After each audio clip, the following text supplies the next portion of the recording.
السلام عليكم، ازيكم عاملين ايه؟ يا رب تكونوا بخير. النهارده فيديو جديد ووصفة جديدة. هنعمل مع بعض غدا سهل وسريع، مش هياخد مننا اي وقت خالص. طبعا لو مشغولين او مستعجلين فالوصفة دي ليكم. هنعمل اول حاجة في حلة فيها مية مغلية، ضفت فيها ملح وضفت فيها مكرونة. ضيفوا المكرونة اللي تفضلوها. بحب ان انا اول ما المكرونه بتغلي او اول ما الميه بتغلي بوطي عليها، وبفضل كل شويه بقلبها من وقت للتاني. هنعمل صلصه. انا ما بحبش ان انا اضيف لصلصه المكرونه ولا توم ولا بصل. بحب ان انا اضيف زيت، معلقتين كده من الزيت.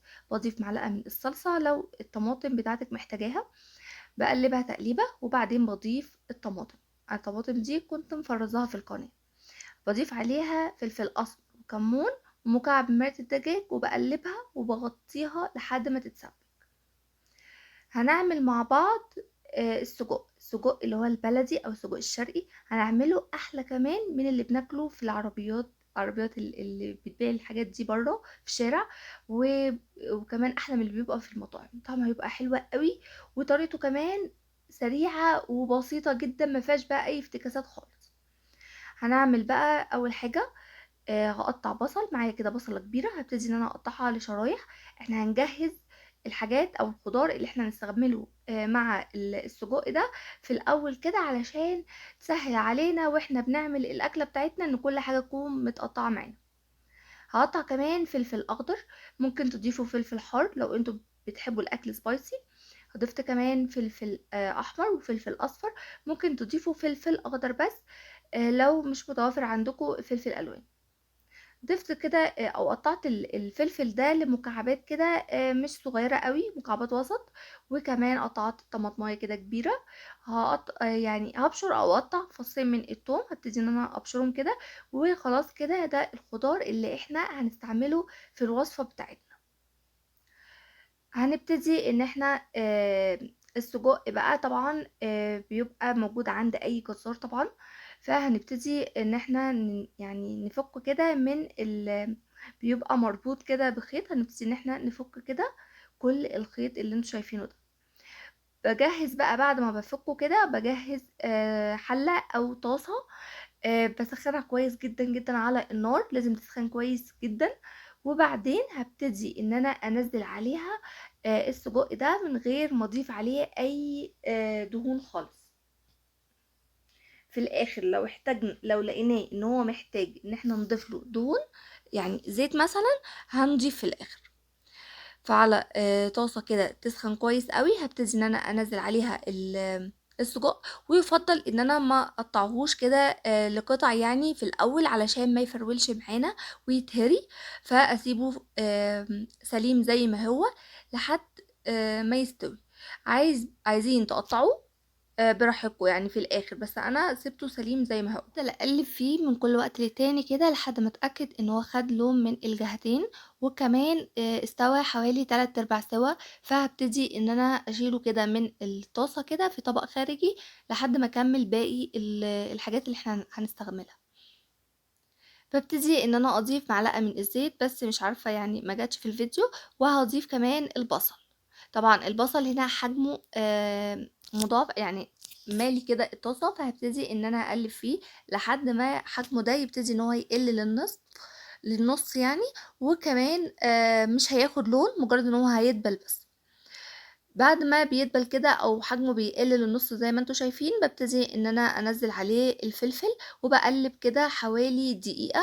طبعا احنا ضفنا البصل والفلفل على نفس الدهون اللي نزلت من السجق. بعدين هبتدي ان انا انزل السجق بقى تاني، وهقلبه كده مع البصل والفلفل عشان ياخدوا كلهم من طعم بعض.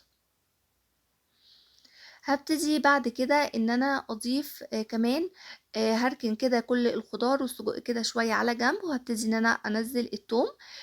مجرد بس بقلبها تقليبة واحدة، وبعدين ببتدي ان انا اخلطها بقى مع باقي المكونات، علشان التومة كده تدينا ريحة وطعم حلو قوي. ما سيبش التوم ياخد لون ذهبي.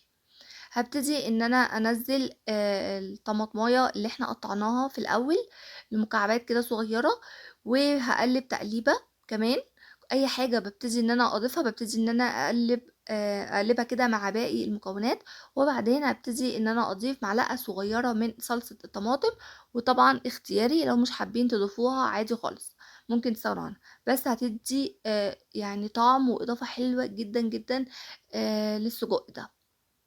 طبعا احنا ما ضفناش ملح ولا توابل ولا اي حاجه، هو بيكون مضاف ليه كل حاجه، فما ضفش دلوقتي خالص. اما بيستوي بدوق كده وبشوف لو محتاج شويه ملح بضيف، لو محتاج اي توابل ببتدي ان انا اضيفها.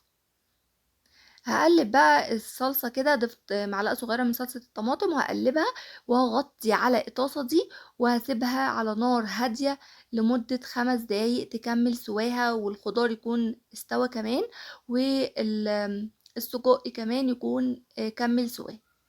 هادوق كده السجق، ولو محتاج بقى يعني سوا تاني بسيبه كمان يستوي.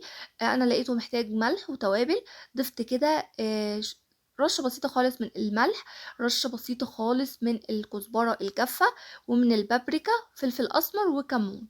حاجة بسيطة خالص، يعني رشة بسيطة لا تذكر كده، نظبط بس بيها الطعم. وقلبت كده تقليبة، سبتها حوالي دقيقة واحدة بس على النار، وخلاص كده السجق جاهز معانا.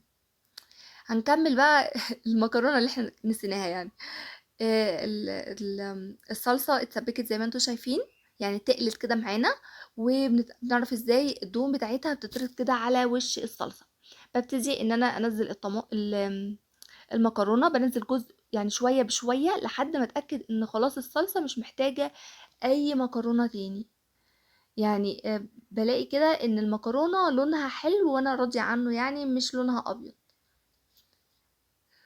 فباسيبها بقى حوالي 3 دقايق كده على النار، كل شوية باقلّب فيها لحد ما المكرونة كده ريحتها تطلع، وكمان تاخد نفس درجة حرارة الصلصة يعني. باطفي عليها، وفي طبق كده بابتدي إن أنا أنزّل السجق زي ما أنتم شايفين. جبار، ريحته بقى كانت رهيبة، وطعمه كمان كان حلو جدًا، يعني بيكون كمان أحلى من اللي بناكله في في أي مكان يعني. هاحط كمان المكرونة، وشايفين اصلا لونها حلو ازاي، وكان طعمها بقى يجنن. انا ما بحبش ان انا اضيف توم ولا بصل ولا اي حاجه، احنا مش هنعمل كشري يعني. بحب المكرونه تبقى بصلصه بس كده، من غير اي اضافات. عملت بقى كمان شويه من السلطه الخضراء. طبعا السجق بقى نحطه كده في عيش فينو او عيش بلدي، اي حاجه بقى مع شويه كده من الخضار هيبقى طعمه رهيب. كمان المكرونه حطيت عليها بقى شويه كده من السجق برضو تجنن. جربوها بالطريقة اللي انتوا حابينها، ولو حابين ان انتوا تعملوا سلطة طحينة برضو هتلاقوها في القناة عندي. يا رب الفيديو يعجبكم، وما تنسوش اللايك والاشتراك في القناة، ولو حابين اي وصفة جديدة قولولي في الكومنتات وان شاء الله نحضرها في اقرب وقت. ولو كنتم مش مشتركين ياريت تشتركوا في القناة وتفعلوا الجرس على الكل عشان يوصلكوا اشعار باي وصفة جديدة بقدمها. ويا رب الفيديو يعجبكم، واشوفكم بقى فيديو